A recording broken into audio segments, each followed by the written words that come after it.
আমের এই টক মিষ্টি ঝাল আচারটা গতকাল সন্ধ্যায় যখন আমি বানিয়েছিলাম তখন তো আমার ছেলে মেয়ে শাশুড়ি প্রত্যেকেই খেয়েছে। এমনকি রাত 2টার দিকে আমার ছেলে মেয়ে উঠে আবার আচার নিয়ে বসে গিয়েছে খেতে।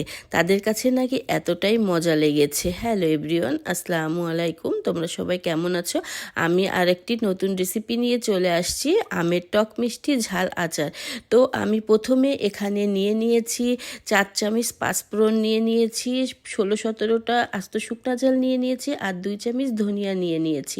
এখন চুলায় আমি একটা প্যান বসিয়ে আমি ধনিয়াটা দিয়ে দিয়েছি ভাজার জন্য। ধনিয়াটা আমি ধুয়ে নিয়েছি, যার কারণে আগে ধনিয়াটা ভেজে নিচ্ছি। এরপরে আমি শুকনা ঝাল আর পাঁচফোড়নটা ভাজার জন্য দিয়ে দিয়েছি। এটা কিন্তু নিভু জালে আস্তে আস্তে ভাজতে হবে, যাতে কালো না হয়ে যায়। কালো হলে কিন্তু তিতো হয়ে যাবে। এখানে আমি 2 কেজি আম সিদ্ধ করে রেখেছি, কারণ এই আমটা আমি গত বছরই আমি হালকা একটু ভাপিয়ে ডিপে রেখে দিয়েছিলাম। ওই আমটাই এখন আমি নামিয়ে নিয়েছি আচার তৈরি করার জন্য।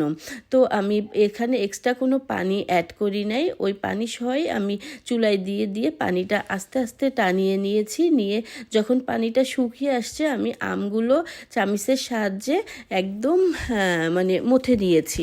তারপরে আবার আমি চুলায় চলে যাব। চুলায় যেয়ে আমি এটা প্যান বসিয়ে দিয়েছি। প্যানে আমি এখানে 1 কাপ মতো সরিষার তেল দিয়ে দিয়েছি। তার ভেতরে আমি 4 চামচের মতো রসুন হালকা একটু থেতে আমি রসুনটা দিয়ে একটু নাড়াচাড়া করে নিব। নিয়ে এর ভেতরে আমি দিয়ে দিব সরিষা বাটা। এখানে আমি কালো আর হলুদ সরিষাটা বেটে রেখেছিলাম, সেইটা 2 চামচের মতো দিয়ে দিয়েছি। এরপর আমি 1 চামচ হলুদ দিব।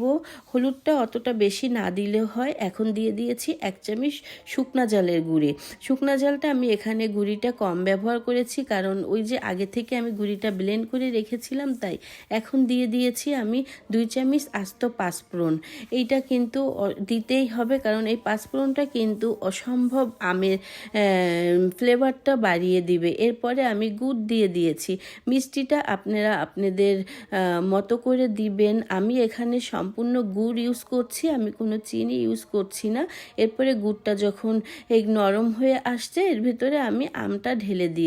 ঢেলে অনবরত নাড়তে হবে। এই সময় কিন্তু চুলার আঁচটা মিডিয়ামের থেকেও কম রাখতে হবে। এরপরে আমি এর ভিতরে লবণ অ্যাড করে দিয়েছি। লবণটাও আপনারা আপনাদের মতো করে বুঝে দিবেন। লবণটা দিয়ে আমি আস্তে আস্তে করে নেড়ে যখন শুকিয়ে আসবে, এ পর্যায়ে আমি ওই যে ব্লেন্ডারে যেই সব কিছু গুঁড়ি করে রেখেছিলাম সেই মশলাটা আমি দিয়ে দিয়েছি।